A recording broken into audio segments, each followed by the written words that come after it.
Assalomu alaykum qadrli radio tinglovchi yurtdoshlar. Jizzax radio kanali o'z dasturlarini ta'lim va taraqqiyot eshittirishi bilan davom ettiradi. Jahonning yetakchi davlatlarida ta'limni rivojlantirish birinchi galdagi vazifa sifatida belgilanishi ham bejiz emas. Negaki mamlakatning kelgusi ravnaqi aynan shu sohada qo'lga kiritilgan yutuqlar bilan chambarchas bog'liqdir. Bugungi kunda universitetlarning ta'lim berish faoliyati yanada takomillashtirilib, xalqimizning asrlar davomida shakllangan ilm sari intilish fazilati yana bir bor namoyon bo'lmoqda.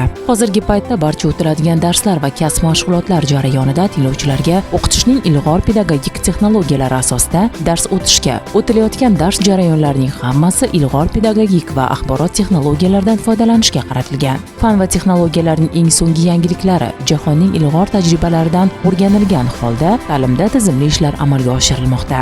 Yaqinda Jizzax davlat pedagogika universiteti fizika va texnologik ta'lim fakulteti majlislar zalida Prezidentimizning ta'lim to'g'risidagi qarori va farmonlarining ijrosini ta'minlash maqsadida O'zbekiston Respublikasi Fanlar akademiyasi Ulug'bek nomidagi astronomiya instituti Jizzax davlat pedagogika universiteti bilan hamkorlikda Mirzo Ulug'bek tavalludining 631 yiligiga bag'ishlangan Mirzo Ulug'bek ilmiy merosining zamonaviy astronomiya fani va ta'limi ravnaqidagi roli mavzusidagi 14-ilmiy amaliy anjuman bo'lib o'tdi. Anjumanda respublika oliy ta'lim muassasalari hamda ilmiy tekshirish institutlarida faoliyat olib borayotgan olimlarning sohadagi hamkorligini kengaytirish, fizika va astronomiya fanlarini o'qitish metodlari hamda yangi ilmiy tadqiqot natijalarini muhokama qilish va istiqbolli yo'nalishlarni belgilab olishdan iboratdir. Anjuman tashkilotchi va ishtirokchilaridan biri Jizzax davlat pedagogika universiteti fizika va uni o'qitish metodikasi kafedrasi mudiri dotsent Sa'dulla Ubaydullayev tadbir tafsilotlari haqida shunday deydi. Respublikamizning turli oliy o'quv yurtlaridan, jumladan Toshkent davlat pedagogika universiteti, Qo'qon davlat pedagogika institutidan, Shahrisabz davlat pedagogika institutidan, Samarqand davlat universitetidan va ko'plab oliygohlardan olimlar va talabalar tashrif buyurishgan. O'ylaymanki, bugungi anjumanimiz chiroyli va samarali o'tadi. Bugungi yoshlarga, ishtirokchilarning hammalariga omad tilayman. Ular kelajakda ko'zga ko'ringan astronomlar, olimlar bo'lishi shubhasiz. Chunki astronomiya institutini boshqarayotgan akademik Shuhrat Egamberdiyev boshchiligida olimlarimiz bu sohada Ulug'bek merosini o'rganib, u kishining qilgan ishlarini davom ettiryapti va astronomiya faniga o'zlarining ulkan hissalarini qo'shib kelmoqda.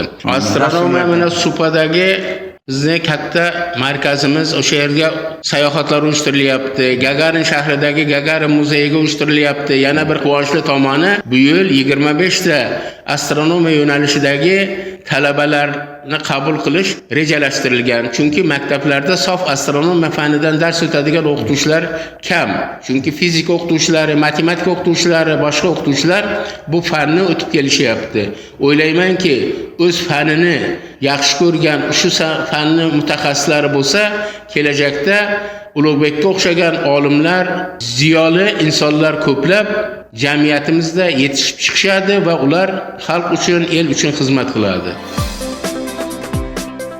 Jizzax davlat pedagogika universitetida o'z kasbining fidoyilari bo'lgan professor va tajribali ustozlar hamda ularning ko'magida yosh iqtidorli o'qituvchilar o'z salohiyati, iqtidor va iste'dodini ilm-fan yo'lida sarf etib, yuksak natijalarni qayd etishyapti. Pedagogika universitetining fizika va uni o'qitish metodikasi kafedrasi dotsenti Begali Hamdamov ham anjuman xususida o'z fikrlarini shunday bayon etadi. Prezidentimizning o'tgan yili fizikani rivojlantirish, astronomiyani rivojlantirish qarori bor-da. O'sha qarorga binoan bu yer tashrif qilinadi. Kelajakda O'zbekistonda Jizzaxda ham astronomiya fizika markaziga aylantirish maqsad. Shuning uchun mana bu o'tkazilgan seminar treninglar juda katta rol o'ynaydi. Chunki butun O'zbekiston bo'yicha astronomlar kelyapti. Bu kichik anjuman emas. Shuning uchun biz xursandmiz shu anjuman bo'layotganidan Jizzax viloyatimizda.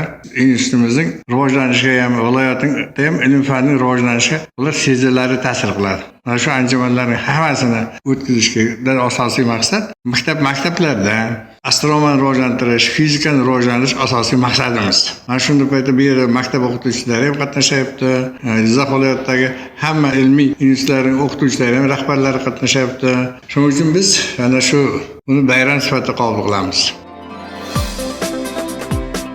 Anjuman ishtirokchilaridan biri Qo'qon davlat pedagogika universitetining fizika va astronomiya kafedrasining katta o'qituvchisi Ra'no Ibragimova ham ilmiy anjumanning o'tkazilishi, sohadagi yangiliklar, yoshlarning sohaga qiziqishlarini oshirish maqsadida o'tkazilayotganligi xususida o'z fikrlarini shunday bayon etadi. Seminarda juda ham ko'p astronomiya yo'nalishida bo'lgan yangiliklar haqida yoshlarni mana shu sohaga bo'lgan yo'naltirish maqsadida treninglar o'tkazilyapti. Bu albatta yoshlarimizni kelajakda ulug'bek avlodi ekanligini va uning ishini davom ettiruvchi bo'lishligiga ma'lum bir yo'nalish beradi. Ayniqsa keyingi yillarda astronomiyaga bo'lgan e'tibor yana ham kuchayib ketib, astronomiya maktabi yaratildi. Astronomiya yo'nalishida ilmiy tekshirish institutlarini kengaytirildi. Bu yerda akademik Bobomurod Ahmedov boshchiligida ilmiy tekshirish laboratoriyalari mavjud bo'lib, u yerda hozirgi kunda koinotni, olamning tuzilishini, hozirgi koinotni tashkil etgan yangi obyektlar, qora o'ralar, qora materiya, qora energiyalar haqida ma'lum bir ma'lumotlar, ishlar olib borilyapti. Va ularning ishlari hozirgi kunda butun dunyo miqyosida tan olinmoqda.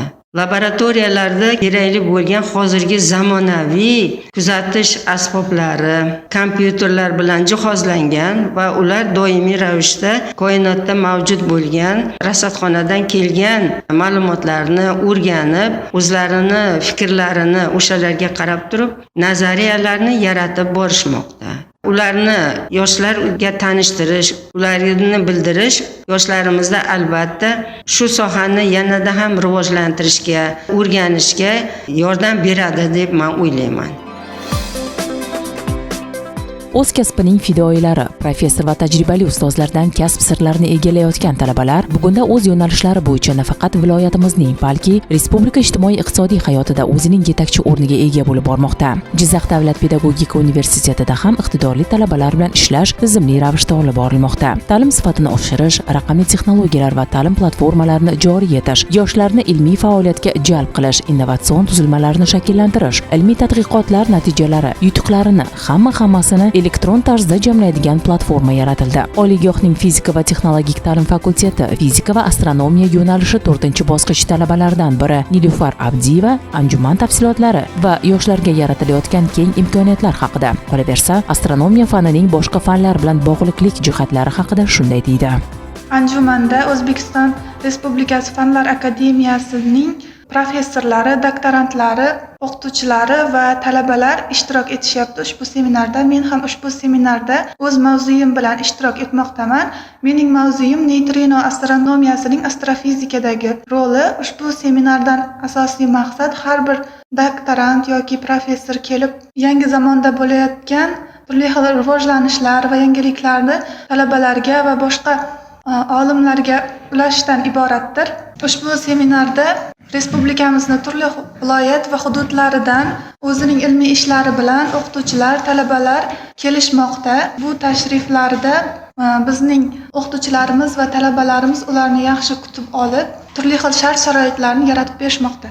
Yana anjumanda ko'plab sayohatlar uyushtirilgan. Anjumanning yakuniy qismida esa raketa uchirish marosimi bo'lib o'tadi va shuningdek Gagarin shahridagi muzeyga tashrif ham bo'lib o'tadi. Bu tashrifda talabalar va o'qituvchilar astronomiya sohasiga oid bo'lgan turli xil buyumlar, teleskoplar, skafandrlarni ko'rishimiz va o'rganishimiz mumkin.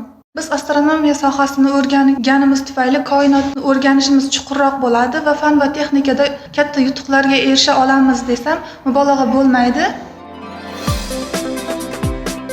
Ta'kidlash joiz, o'quvchilar bilim doirasi, dunyoqarashini kengaytirishda bu kabi ilmiy amaliy anjumanlar, ilg'or zamonaviy ta'lim usullari yaxshi samara beradi. Shu boisdan mamlakatimizda bunga alohida e'tibor qaratilyapti. Ta'lim tizimidagi bunday yangiliklar ta'lim sifatini oshirish hamda baholashda xolislik va adolatni ta'minlashga xizmat qilishi shubhasiz. Ilm yo'lini tutgan inson bamisoli quyosh yanglig' olamga hamisha ezgulik nurini sochadi. Ilmda hikmat ko'p. U insoniyatni faqat va faqat yaxshilik sari yetaklaydi. Qadrli tinglovchilar, siz Jizzax radio kanalida ta'lim va taraqqiyot eshittirishni tingladingiz. Eshittirish muallifi jurnalist Ismoil Mitalov. Dasturlarimiz davom etadi.